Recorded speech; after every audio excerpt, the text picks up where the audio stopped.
अस्सलाम वालेकुम नाज़रीन, मैं हूँ आपकी होस्ट मेहर राजपूत और आप देख रहे हैं मेरा शो मेरी बात। पाकिस्तान एक ज़रूरी मुल्क है जहाँ पाकिस्तान का ज़्यादातर हिस्सा मुल्क की मईशत में खेती बाड़ी को जाता है, मगर बदकिस्मती से किसान हर बार किसी न किसी बहरान का शिकार होते हैं। कभी उन्हें महंगी बिजली की वजह से नुकसान उठाना पड़ता है, कभी पानी की किल्लत होती है, कभी खाद, कभी बीज। अब पाकिस्तान को कतर की तरफ से 75% कमी आई है NLG में। इस बारे में हम रोहिल अकबर साहब से बात करेंगे। अस्सलाम वालेकुम सर। वालेकुम सलाम। सर क्या कहेंगे इस मौजू के हवाले से? ये मैडम हमारी जो मईशत का तकरीबन लगा ली 80% जो है वो ज़राअत पे है। बिल्कुल। हमारी 80% आबादी कह लें देहातों से वाबस्ता है और उनका जो रोजगार का जरिया है वो ज़राअत है। बदकिस्मती से हमारे यहाँ ज़राअत की जितनी भी चीजें हैं सारी महंगी हो गई। एक ट्रैक्टर, हल, थ्रेशर, क्रा, जितनी भी इससे मुतल्लिका चीजें हैं वो सारी महंगी है। वो एक गरीब किसान सारी उम्र नहीं खरीद सकता। इसी तरह ये अब जैसे आपने बताया कि LNG कतर ने बंद कर दी है, तकरीबन 75% जो सप्लाई वो बंद हो चुकी है। सुई गैस पहले ही बंद है। तो अब ये जो LNG आ रही थी, ये हमारी जो खाद फैक्ट्रियां हैं उनको सप्लाई होती थी, उन्होंने भी पैदावार बंद कर दी। हाँ जी, वो जब उनके पास यही नहीं जाएगी, सोर्सेज नहीं होंगे इसके, LNG बंद हो जाएगी, सुई गैस नहीं होगी, बिजली तो पहले ही आपको पता क्या असर है हमारा। तो उन्होंने क्या किया, खाद फैक्ट्रियों ने इसका जो उनकी प्रोडक्शन थी वो बंद कर दी उन्होंने, यूरिया खाद बनना बंद होगी। अच्छा, ये वो खाते हैं जो हमारा किसान हर हालत में डालता है, उसके पास पैसे हो ना हो, उसको उधार पकड़ना पड़े या जो भी उसने तरीका इख्तियार करना, वो उसने खाद जरूर लेनी है। और ये अगर खाद वो ना डाले फसलों को तो फिर उसकी फसल अच्छी नहीं होती। ये इब्तिदाई तौर पे भी डाली जाती है, बाद में डाली जाती है। हमारी गंदम, गन्ना, यानी ये जरूरी चीज है, कपास, ये हमारी मेजर क्रॉप। तो इनको जब खाद डलती है तो फिर इनकी पैदावार कोई बेहतर होती है ताकि किसान के अखराजात बराबर हों। अब जब ये खाद नहीं डलेगी तो फिर हमारी फसलें हैं वो कम हो जाएंगी। अच्छा, इसके अलावा कुछ माफिया होते हैं जिनकी पहले ही इन पे नजर होती है कि जी कब कोई बहरान आए और वो उस बहरान से फायदा उठाए। अब ब्लैक मार्केटिंग शुरू हो जाएगी। बिल्कुल ऐसे ही है। खाद तो पहले ही बहुत महंगी मिलती है और जिम्मेदार को ब्लैक में मिलती है। हमारे यहाँ खाद हमेशा शॉर्ट ही रही है। इंडिया हमारा बिल्कुल साथ हमसाया मुल्क है, वहाँ पे ट्यूबवेल पे बिजली किसानों को मुफ्त है, सब्सिडी के साथ है। खादें उनको सब्सिडी पे दी जाती हैं, उनकी फसलें अच्छी होती हैं उनको, और किसान वहाँ का खुशहाल किसान है। हमारे यहाँ पाकिस्तान में आप देखें जो किसान है बेचारा, वो तो 10-10 साल कपड़े नहीं बदलता। अपने जो सूट उसने ले लिया, एक दफा सिलवा लिया ईद शबरात पे या किसी अपने बेटे बेटी या किसी रिश्तेदार की शादी पे, तो फिर वही सूट उसने वो किसी ना किसी खुशी कमी पे वो पहनेगा, वरना वो सूट उसने संभाल के वो ट्रंक में, पेटी में, सूटकेस में जहां वो रखे वो उधर रख देगा। पाकिस्तान में सबसे ज्यादा खसारे में कौन है? किसान बिल्कुल किसान है। मुल्क की मैशत में सबसे ज्यादा खसारा किसको आता है? किसान के हाथ। किसान को बिल्कुल सब कुछ किसान ने करना है। उनका नुकसान होगा तो मुल्क की, अगर वो खेती बाड़ी करना बंद कर देंगे तो कैसे अवाम चलेगी और कैसे अवाम जिंदा रहेगी, खाएगी, पिएगी, दरामदाद हम बाहर से तो नहीं मंगाएंगे। अभी भी देखें, हम ज़राई मुल्क है, ज़राई मुल्क के होते हुए हम अक्सर गंदम बाहर से मंगवाते हैं। कपास हमारी खत्म हो गई, हम कपास बाहर से मंगवाते हैं।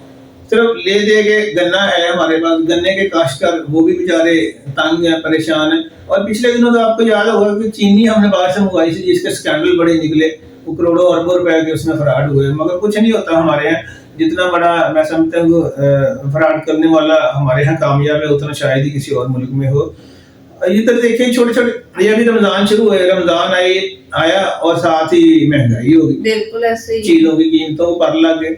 जो फ्रूट आप देख लें, केला जो था 100, 125, 500 रुपए, वो 500 रुपए दर्जन में चला गया।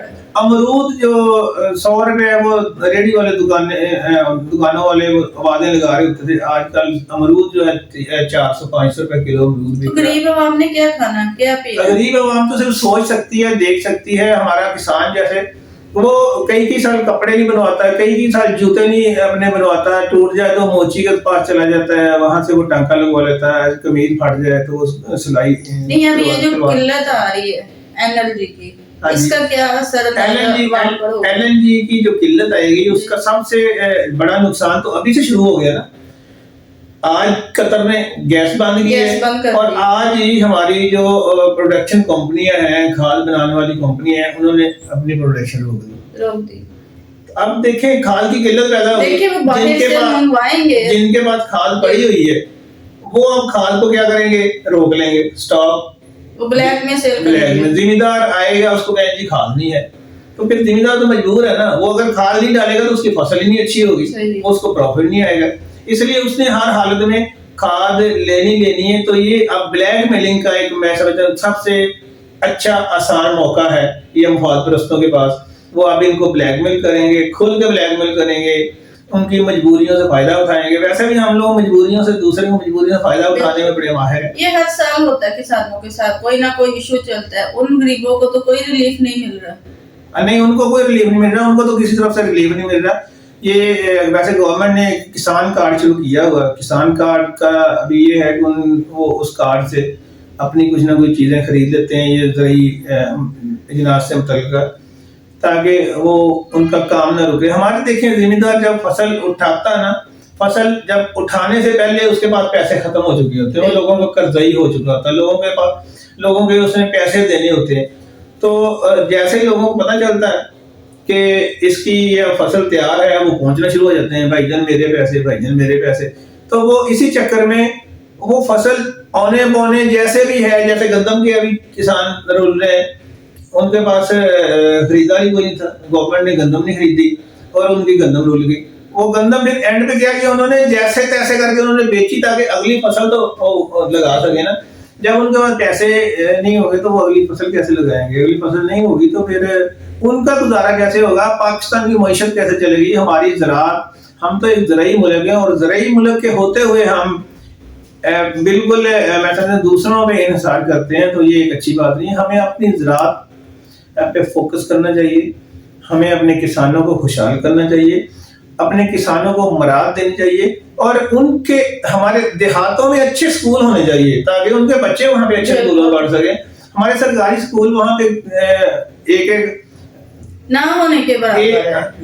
एक देहात में एक स्कूल नहीं है, 3-4 देहातों को एक स्कूल मिलता है, जहाँ पे आवाम को भी तंगी हो रही है, आवाम को तंगी हो रही है। और हमारी जो बच्चियां हैं, बेटियां हैं हमारी, वो उनको जब किसी दूर स्कूल में जाना पड़ता है तो बाद वालिदैन वैसे ही कहते हैं जी छठे दफा करो जी, हमने अपने बच्चों को पढ़ाना है। जाहिर सी बात है, जो मसले मसाइल आ रहे हैं उनके पेश नजर उन्होंने यही कहना कि भी हमारी बहू बेटियां बाहर ना निकले, जब दूर दूर जाना स्कूलों में, कॉलेजों में पढ़ाने के लिए, तालीम हासिल करने के लिए। सबसे ज्यादा खतरा, सबसे ज्यादा नुकसान खसारे में एक किसान है जो मुल्क को चलाता है। अगर किसान खेती बाड़ी करना बंद कर दे तो सब भूखे मर जाएंगे। जी बिल्कुल ऐसे ही। हम बाहर से क्या मंगवा लेंगे, सब्जियां सिर्फ गैस मंगवाने से ही मुल्क की मईशत में इतना ज्यादा नुकसान, सिर्फ एलएनजी एक बंद हुई है और हमारी जो खाद फैक्ट्रियां बंद हो गई हैं।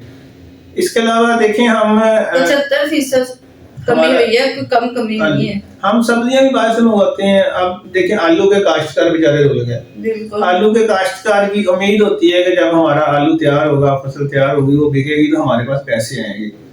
होता यही आ रहा कि जब किसान तैयार होता है उसका आलू, तो वो आलू बेचता है, उसके पास पैसे आते हैं, खुशहाली आती है। लेकिन इस बार आलू का जो जिम्मेदार है वो भी बेचारा मारा गया है, उसका आलू नहीं बिका, आलू उसने निकाले नहीं। लेकिन प्याज वगैरह हर चीज तो कोई कहते चाइना का है, कोई हाँ जी, हमारे पास जो लहसुन है वो हम बाहर से मंगवाते हैं, पाकिस्तान का अपना कुछ नहीं है। पाकिस्तान के पास अपना है लेकिन क्या करें, लोग मजबूर हैं, वो नहीं इतना काश्त कर सकते, इतना खर्चा। तो इतने मरियम नवाज शरीफ से हम अपील कर सकते हैं कि जहां उन्होंने इतने सोर्सेज निकाले वहां पे किसानों के लिए भी रिलीफ निकाले ताकि उन्हें भी सुकून का सांस है, अपने मुल्क की पैदावार खुद कर सके बजाय हम बाहर से मंगवाने के लिए। हम बिल्कुल ऐसे ही है। हम ज़रई मुल्क हैं, ज़रई मुल्क के होते हुए हमें बाहर से चीज़ों की उम्मीद रखनी भी नहीं चाहिए। हमें अपने किसानों को उनको पाँव पे खड़ा होना चाहिए, उनको खड़ा होने में मदद देनी चाहिए, उनको रिलीफ देना चाहिए, उनको सब्सिडी देनी चाहिए, उनको हम बिजली फ्री दें, उनको हम सोलर लगा लेकिन के दें। बिजली सबसे पहले बिजली भी उनकी महंगी है, अभी- पानी की भी उनको कमी है, खाद की भी कमी है, बीज की भी कमी है। अब हर चीज की अगर उनके पास कमी है तो वो कैसे, उनको तो कोई फायदा नहीं है। तो जो एक आम आवाम है, गरीब लोग हैं, जो गरीब तबके है, जी तो वो उन्होंने तो भाई कहना कि महंगाई हो गई, ये चीजें हैं, वो चीजें हैं। जी बिल्कुल ऐसे ही है। जी, इसी बहस के साथ आज हम अपना प्रोग्राम खत्म करते हैं। फिर मिलेंगे एक नए बहस के साथ, एक नए मौजू के साथ। तब तक के लिए इजाजत दीजिए। अल्लाह ने अल्लाह ने